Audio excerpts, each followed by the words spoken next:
Қыран құс көк жүзін шарлап кетті. Үрміз қарттың әңгімесі. Іргежал деген биік жалдың түбінде 3-ші ферманың штабы орналасқан. Көктемге қарай бұл ара ғажап сұлулыққа бөленген жер екен. Төңіректегі құм шоқалдарға сыңсый өскен сексеуілдер тегіс бүр жарып, қайда қарасаң да көкпеңбек боп көз тұндырады. Тіпті құм арасында тұрғаныңа сенгің де келмейді. Орманда алқапқа тап болған күйге енесің. Күн сәскеге көтеріліп қалған. Түнгі шық әлі дегдей қоймаған. Құм арасындағы ауаның да қоңыр салқын кезі. Табиғаттың маужыраған аса бір әсем шағы еді. Біз мінген машина шоқалдар арасындағы құмы әлі де есіле қоймаған дымқыл жолмен толқып осы штабқа жетіп бірақ тоқтады. Иегінде ғана бір уыс шоқша сақалы бар, шегір көзді жылы жүзді қарт адам қарсы алды. Амандықтан соң-ақ, ал шырақтарым, шай дайын жүріңдер деп бастап кетті де, есік алдына жеткенде кілт бұрылды. Киіз үйге кіресіңдер ме, жоқ мына тамға ма? Деп сұрады. Біз штабтың 3 бөлмелі кірпіш тамның іргесіне тігілген киіз үйге беттедік. Үйдің іші жұпыны ғана жиналған екен. Табалдырығынан төріне дейін көрпелер жайылған. Кіріп келгенде бірден көзге түскені керегеге ілінген қызыл сырлы домбыра мен қолдан жасалған қобыз болды. Үй иесі өнерлі адам екен. Көп кідірмей буы бұрқыраған самаурын да келтірілді үйге. Шайдан кейін сөз арасы ғып қонақтардың бірі: «Ақсақал, айып болмаса қобыз тартып берсеңіз», деп өтінді сыпайы ғана. Бұл тілекті басқалар да қостай жөнелді. «Балалардың тілегін орындамай болмас, Зейнеп, қобызымды алып берші», деді ақсақал кемпіріне. Қарттың жүзі қалың ойға шомғандай бір сәтке тұнжырап қалды да, қолдан жонған қыл шекті қобызын сөйлете жөнелді. Сыңғырламай, қаңғырламай әсем сазды жұмсақ үн тереңнен булыға шыққандай баяу сызылады. Ойға толы назды дауыс адам көңілін небір сырлы күйге бөлеп, жақсы қиялдарға жетелеп келді де, кенет үздіктіріп барып тына қалды. Қарт қобыздың көкірегіне қыса түскен күйде біраз отырды да, онан соң болды осымен дегендей біздерге қарады. «Зейнеп, іле қойшы орнына», деді бір түрлі жабырқау үнмен. Шайды ұзақ ішіп, терлеп тепшіп отырған толық денелі қара жігіт осы кезде: «Әлгі мұхаңа ойнап беретін күйіңіз осы емес пе?» деп қойды. Қарт басын изеді. Онан соң өзіне өзі сөйлегендей сабырлы салқын ғана: «Осында дәл 2 жыл бұрын көктемнің осындай жайма шуақ бір күнінде келіп еді. Тыңдап еді сонда», деді. Мұқаң деген есімді естігенде қатты елең етістік. Бұл кісінің Мұқаң деп отырғаны Мұхтар Әуезов, деді мән-жайды бұрыннан білетін әлгі қара жігіт. «Я, жарықтық, сол кісі тап осы жерде отырып, қолымнан дәм татқан», деді Зейнеп шешей де бұл тұста мақтанышын жасыра алмай. 1961 жылғы апрель айының алғашқы күні болатын. Құм арасындағы көктемнің нағыз сабасына толған шақ еді. Аспан шымқай ашық, ертеңгі қоңыр салқынмен аңға шыққан Үрміз қарт күн сәскеге жеткенше талай жерді шарлап тастаған. Қанжығасына іліккені тек бір қоян болды.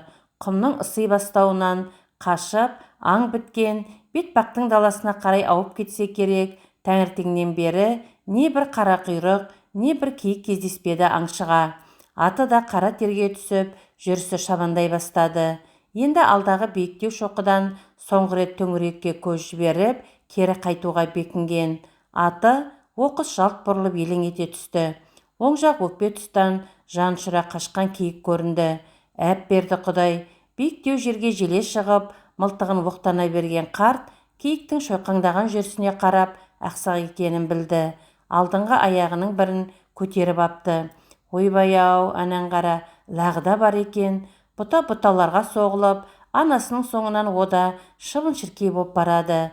Қарт мылтығын кезеніп тұрды да кері тартып алды. Атқан жоқ. Лағын ерткен ақсақ киікті көзден таса болғанша қалың ойда тұрып ұзатып салды. Бір сәтке көңілі ұйқы-тұйқы боп, дауыл соққандай гуілдеп кетті.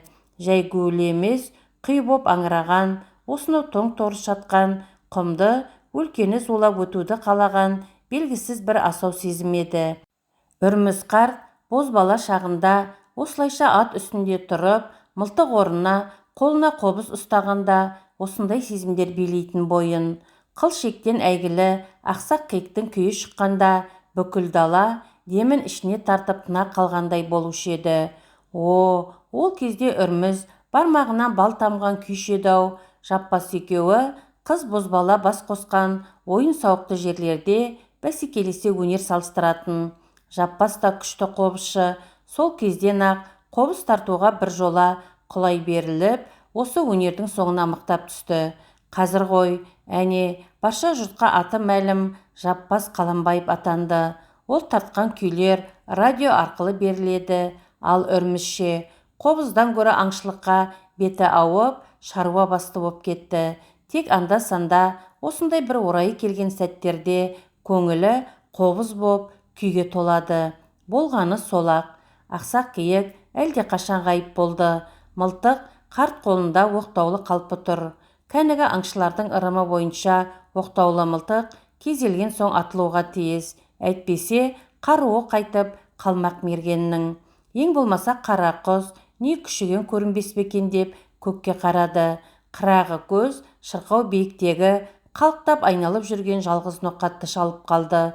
Мынау бүркіт қой, деді күбірлей сөйлеп. Шамасы осы маңға ұя салған-ау. Тоқта, қай тұста айналып жүр? Бүркіт қияның үсті болды. Жарықтыға, бұл жақтан бүркіттің ауып кеткеніне көп жыл өтіп еді, оралған екен-ау. Үрміз көп ойланып тұрмастан атын тебіне түсіп, биік жал бүркіт қияға қарай тартты. Ілгерілеген сайын ұзақ бұталар сейреп, сусылдаған құмға ат тізесінен батып кетеді. Бүркіт қия, бұл осы төңіректегі басқа жалдардан жоны әлдеқайда биіктеу боп күдірейіп жататын. Есілген құмы қалың жал, әр жерде бір бос тартқан кәрі сексеуілдер ғана өседі. Үлкен сексеуілдер, бүкіл мойын құмдағы сексеуілдің бәйтерегі осы арада десе де болады. Осылардың басына бүркіт ұя салады. Кез келген жерге ұя салмайтын құс әулиесінің дәл осы арадағы сексеуіл басын таңдауы жайдан жай емес-ау. Жүріс ауырлай бастады. Апрель күні өзінің ең биік шегіне шығып алып, тас төбеден күйдірейін деді. Құм арасын қапырық ыстық басты. Мұнан әрі атты байлап, биікке қарай жаяу өрмелеуге тура келді. Әне, анау тұрған үлкен сексеуілде ұя болуға тиіс. Бір адым жерді екі аттап, үш аттаса қос адым артқа сырғып, сусылдаған құмға қарсы алға жылжыды. Қара терге түсті, шөлдеді, бірақ ұяға жетпей қайтпауға бекінді. Сексеуілге де жетті-ау. Енді оның ұшар басындағы ұяны алудың өзі бір күш. Ұяда екі балапан бар екен. Біраз демін басуға отырған қарт аяқ астындағы жемтіктер қалдығына көз жіберді. Бүркіттің алғырлығы жемтігіне де байланысты ғой. Бір күні қарт үйіне кеш оралса да, үлкен олжамен қуанышты келді. Қанжығасындағы жалғыз қоянды кемпіріне ұсына берді де, осының етіне тиіспеші, мына балапандарға берелік деді. Көздері инеше қадалып, жаутаң-жаутаң еткен сары езу екі балапанды жылылап ұя жасап, тамның бір бұрышына орналастырды. Жасынан талай құсты баптаған және олардың жақсы жаманында танып үйренген қарт, әуелгі күндерді екі балапанды сынап үлгерген. Қарт ойынша үлкен балапан нашар, жасық боп шықты. Өйткені көзі отсыз тура қарай алмайды. Тамақты берсең жейді де, бермесең бұғып жата береді. Ал кішісі ондай емес. Жанары өткір, отша жанып тұрады. Оның үстіне өте мазасыз. Тамағын уақытылы бермесең, шаңқылдап тиіс жатпайды. Міне, бұл қыран болады деп түйді. Осыдан 3 күн өткеннен кейін таңертеңгілікте Зейнеп самаурын тұтатып, Үрміз атын суғарып кеп, жемге қойып жүрген болатын. Дүр ете түскен машина үні естілді де, сөйткенше болған жоқ. Қос жеңіл машина жүйткіп кеп, киіз үй мен тамның аралығына тұра қалды. Бастықтар келген болар деп ойлады қарт. Шынында да бір-екі адамнан өзгесі аудан совхоз басшылары еді. Бірақ бұлардың дәл қазіргі келістерінде әр уақыттағыдай бастықтық нышан жоқ. Бәрі жайдары, жай ел қыдырып жүрген адамдар іспетті. аудан басшылары да, совхоз директоры да алдыңға машинадан түскен. Кең маңдайлы, қасқабас адамға жол беріп, өздері сол кісіні қошеметтеп жүргендей сыңай танытты. Қартпен барлығы да қол алысып амандасты. Үйге кіріңіздер. Әлгі қасқабас адам бастап, қонақтар киіз үйге кірді. Апырау, түсі таныс сияқты, бұл кім болды екен деп ойға қалды қарт. Жай адам емес, ешқандай бастық та емес, жүріс-тұрысы, сөйлеген сөзі мүлде айрықша. Үйге кіріп барған адамның көзі бірден төрде ілулі тұрған қызыл сарлы домбырамен қобызға түсті. Бәлі, бұл бір өте көңілді ғой, деді дән риза болған көңілмен. Әдейілеп бұрылып, Үрміз қартқа аса бір жылы шыраймен барлай қарап өтті. Әлденені есіне мықтап тұтқысы келгендей оң қолын көтере берді де, насыбай иіскейтін қарт адамның әдетінше танауын сипап қойды. Қоңыр күрең, ойлы жүзі, бәрін сезіп, ұғып отыратын терең нұрлы қара көздері, жарқыраған үлкен шекесі, самайынан артына қарай бұйралана өскен көк борлы шашы Үрміз қартқа қатты әсер етті. Қайдан көрдім, деп өз-өзіне іштей әлденеше рет сұрақ қойды. Бірақ қапелімде есіне түсіре алатын емес. Зейнеп шай әзірлемек болатын. Жеңгей, шайдан гөрі, егер бар болса айран берсеңіз деп өтінді әлгі адам. Көрім болғанда, сол күнгі айран мұндай жақсы үйырма, бал қаймақтай тәтті еді. Зейнеп ұсынған бір тостаған айранды қасқабас адам сүйсіне мақтай отырып ішті. Үрміз қарттан қобыз ойнап беруін сұрады. Қобызды қолына алған қарт ойына анау бір күнгі шоқаңдай қашқан ақсақ киік түсті. Сол сәттегі алай-түлей болған сезім де қас қалпымен қайтып оралған тәрізді. Ойнай жөнелді. Тыңдаушысының айрықша мән бергеннен бе, қарт өз көңіліндегі қайнап жатқан небір ұшқыр сезімдерін қыл шекке бар әуезімен жеткізе алмай қиналды. Қолы дірілдеп, күй ырғағынан жаңыла берді. Үрміз қарт қобыз ойнап болғаннан кейін қасқабас адам халық арасында қайнап туған небір әсем туындылармен, небір саңлақ өнерпаздар жайында, оларды құрметтеп, қадір тұту керектігі туралы жандағы адамдарға өзінің көп-көп ойларын айтты. Бабына келтіре, сырлап сымбаттап сөйледі. Бүйтіп, тек шешені ғана сөйлер деп, сүйсінді оның айтқандарын ұйып тыңдаған Үрміз қарт. Кім болды бұл? Кетуге жиналған қонақтар рахмет айтып тысқа шықты. Машиналарына беттеген. Үрміз қарт келгендердің бірінен қасқабас адамның кім екенін сұрап қалуға оқталды да, бірақ ыңғайсыз көрді. Көрген адам ғой, әлі-ақ есіме түсірермін деп ойлады. Дәл осы кезде тамның ішінен кішкене балапанның пышқалдап шаңқылдап бермесі бар ма?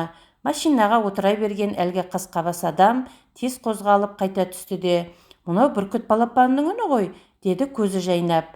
Үрмізді ертіп тамға кірді. Бұрышта жатқан балапандарды көргенде балаша қуанып, «Міне, мұныңыз өте жақсы нәрсе. Пәлі шіркін, сіз де құс құмар екенсіз-ау, мен де құсқа аса құмармын. Құс баптағанды ұнатамын. Бәрекелді, бұл бір қайырлы нышан. Тау бүркіті ме, құм бүркіті ме? Қайдан алдыңыз?» деп бастырмалата сұрады. Енді бірде, «Мұның қайсысы алғыр болады?» деді. Қарт балапанның кішісін мақтады. Өз топшылауларын айта кеп, «Нағыз қыран осы» деді. «Қыран болатынын қайдан білесіз?» «Өйткені ұя түбіндегі жемтіктер арасынан тасбақаның қалдығында көріп едім. Ал тасбақаның шеңгелдеп ұстаған құс осал болмайды ғой, анасы қыран екен». Қарт өзінің жас кезінде көрген қыран бүркіттері туралы, олардың мінез құлықтары жайлы әңгімелеп кетті. Ал әлгі адам болса, асығыстығын мүлдем ұмытқандай, қарт сөздерін қызыға құмарта тыңдайды. Сөз арасында құс жайын жақсы білетінін өзі де аңғартып қояды. Енді бірде құстың қыраны туралы бұл кісі де шешіле әңгімелеп кетті. Күле отырып, тыңдаушысын да өзімен бірге елтіп, қызықтыра түседі. Едәуір уақыт өткен соң, жолдастарының күтіп қалған енді ғана аңғарғандай, әлгі адам қартпен қос қолдап қош айтысты. Ойлы жүз қартқа барынша риза болған кескінмен соңғы рет тура қарады. «Уай, бұл кісі Мұхтар Әуезов қой», деген ой қарт көңіліне сап ете қалды. Тіпті дауыстап та жібере жаздады. «Ту, кәрі шандыр, Есай, масқара боп сол кісіні танымағанын қарашы. анау үйде тұрған кітапты ашқан сайын бірінші бетіне осы кісінің суретін көрмеуші ме еді? Көктен күтер қонағы емес пе еді? Енді міне қарашы, Құдай ұрып танымағанын. Қартта дегбір қалмады. Өзінің әуелден-ақ танымағанына іштей күйініп кетті. Дегенмен де сездірмеу керек, мұндай қонақты қайтсе ғана риза ғып аттандырар. Абай жанындағы кітапты ежіктеп отырып, бір күліп, бір түйіліп, енді бірде көзінен жасы сорғалай отырып оқыған сайын егіліп, осы бір адамға деген алғысы шексіз болушы еді. Бір көрсем аяғына бас ұрар едім-ау деп армандайтын. Ал сол адам тап қазір үйінен дәм татып, азды көпті сұхбаттасып, қос қолдап қош айтысып аттанып барады. Не сыйласам екен? Мұха, бұйымтайыңызды айтпадыңыз-ау? Мен ренжімесін десеңіз, ана құран құсымды ала кетіңіз, алыңыз деп есі кеткен қарт шаңқылдаған балапанды алып шықты. Бұл халықтың қарапайым өкілінің өз ортасынан шыққан асыл перзентіне, ардақты азаматына деген ыстық қошеметтің бірі еді. Бұл жазушыға деген үлкен махаббаттың белгісі еді. Мұхаң алмаймын деп айта алмады. Осы бір қалбалақтаған қарт көңіліне титтейде кірбің салғысы келмеді. Тіпті енді бір сәтте өзінің де құс құмарлығы оянып, жүзінде айрықша бір әсем күлкі, үлкен адамға тән ойнақылық пайда болды. Бұл бір үлкен сыйлық қой, ақсақал, дей берді. Үрміз қарт балапанды жайлап орап машинаға салмақ еді. Тек осы тұста Мұхаңның жанындағы адамдар балапанды дәл қазір алып кетуді жөндеп таппады. Өзі жас балапан ұзақ жолда машина үстінде өліп қалуы мүмкін. Әзірге қарттың өзі күтіп баптап, жазға салым ұшуға талпынар кезінде Алматыға Мұқаңа өз қолынан жеткізіп берсін деп ұйғарысты. Дәл июль айының бас кезінде республикамыздың 40 жылдығын тойласуға Алматыға баратын делегаттарға қосып жібереміз, деді аудан басшыларының бірі. Солай болсын, келіңіз сонда, әлі көп әңгімелесеміз, деді Мұқаңда. Сөз байламы осы болды. Қош айтысып қонақтар жүріп кетті. Шығы кебе бастаған ұлпа құмның үстінде Мұқаңдар мінген машинаның ою-өрнекке толы ізі қалды. Үрміз қарт үшін нағыз мазасыз күндер басталды. Жазға қарай штабтағы жұмыстар көбейді. Сапқоздан жұмысшылар келіп, қора жөндеу, пішен шабу сияқты толып жатқан шаруалардың барлығына қарттың бас көз болуына тура келді. Осылармен қабат бүркіт балапандарын күнделікті күтіп баптау да әжептәуір жұмыс еді. Оларға үнемі қызыл беріп отыру үшін аңға шығып тұру керек. Егер балапанның бірін Мұқаңа деп өсірмеген болса, қарт осыншама шала бөлініп, шарқ ұрмаста еді. Мұқаңның алдында ұятқа қалмау үшін, оған нағыз қыран құс етіп, баптап беру үшін барын салды қарт. Бірде ертелік тұрған Зейнеп тамға кіріп шықты да түсі бұзылып кетті. Енді кейінгелі жатқан Үрмізге: ақсақал-ау, тез, қайсы екенін білмеймін, балапанның бірі өліп қапты, деді шошына. Не дейді? Үрейі қалмаған Үрміз тамға іш киімшең қалпында ұмтылды. Құдай, Мұқаңның құсы аман бола көргей. Барса, бір балапан шынында да өлген екен. Көтеріп алды. Жоқ, Мұқаңдікі емес, өзінікі екен. Жылан шақса керек. Мейлі, Мұқаңның қыраны аман болса болды, деді қуанған қарт. Сол күні киіз үйдің іргесінен жасталдан тоқып, әдемілеп күрке жасады да жалғыз балапанды соның ішінде күтті. Бұл кезде балапан қарағанаттанып, әжептәуір есейіп қалған еді. Енді даусы да кәдімгідей түзеліп, үлкен бүркіттердікіндей шаңқылдап шығады. Салалы балғын тұяғымен сексеуілден жасаған ағашты құс сығымдап жіберердей болады. Мұқаңа апарғанда бас аяғы бір құлаш үлкен құс болатын болды, дейді қарт мақтанышпен. Жер көкті шыжғырғандай, қапырық ыстықпен үйін айы да бітіп қалған. Үрміз қарт Алматыға жүрер күннің жақын қалғанын санап, ауданнан келер шақырту хабарды елегізе күтумен болды. Үйінің ең соңғы күндерінің бірі еді.